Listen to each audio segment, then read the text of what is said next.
Hi, I'm Brent Stafford. Welcome to RegWatch by RegulatorWatch.com, the only platform dedicated to watching the watchers. Quebec giveaway. That's what some say happened to the life insurance agents training program in Canada.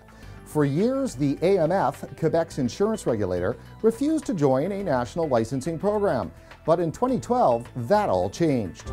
CISRO, the national umbrella organization for provincial insurance regulators, in a joint effort driven in large part by FISCO, the Financial Services Commission of Ontario, dropped a bombshell on stakeholders, announcing they had cut a backroom deal with Quebec to harmonize the insurance training program under a single provider, the AMF, creating a monopoly and wiping out the private sector market. That market supplied the textbooks and teaching materials used to train the 10,000 new students who seek to become life insurance agents each year. Stakeholders say the announcement came without warning or meaningful consultation. Joining us today is Sam Albanese, the Insurance Industry Director for the Centre for Financial Services at Seneca College in Toronto. Sam, welcome. You're one of the most respected professionals in the insurance education business. Tell us about this bombshell meeting at FISCO. Did you know what was going to happen? Not at all. Not at all. In fact, we were all somewhat shell-shocked because the meeting was supposed to last about 2 hours. It barely lasted an hour because what we were told very, very clearly is we've already made the decision and this is what we will do. And are there any questions? Well, none of us hardly any questions because we were so shell-shocked. We didn't know what to ask. At the meeting, Sam, stakeholders were told a deal had been cut with the AMF to join a harmonized insurance licensing program. But that meant big changes to the training market. Tell us about that. You got to understand that at this point, there were roughly, I think, about 12 of us. And so you had various different versions of the material to train the life insurance agents to get their license. So there were a number of different sort of versions of this because that's the way we were told about 12 to 15 years ago. We were said, here's the material, develop your own, essentially. And so we did. We went ahead, and many of us spent an enormous amount of money developing the material and everything. And then all of a sudden, here we are roughly 3 years ago, like I said, being told you can now throw that out the window, basically, because we are now going to come out with a brand new material, and it's going to be one book. And they didn't give you a choice? Yeah, no choice at all. No, the book that we've been using, basically, it's old.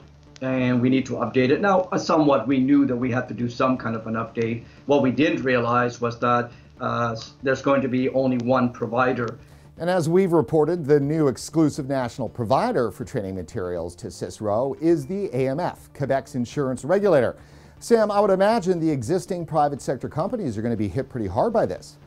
Oh, absolutely, particularly for companies that produce the book. For example, for the book that we use is Oliver Publishing, which we find extremely, extremely good. We're very happy with it. So me, as Seneca, instead of buying a book from Oliver's now, I'm now going to have to buy it from CISRO. So from my perspective, it's not such a big deal because I was buying a book anyways from a provider.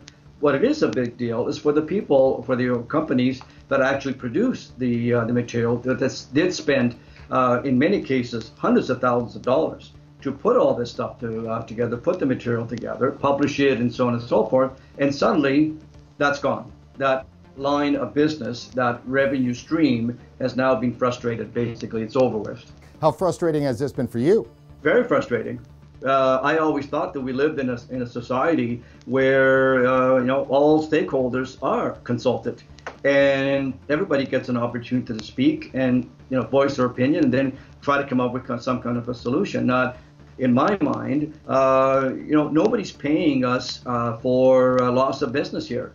They didn't come out and buy us out and say, okay, guys, we still want you to deliver this, but we're going to buy your business out. That would be a different story. What they basically said is scrap your old book out because we're going to come up with a new one, and you're going to buy that book from us, and that's all there's to it. And so to me, the free enterprise system just essentially went out the door when that happened. If you want to learn more about the Quebec giveaway, check out the CISRO Watch page at regulatorwatch.com.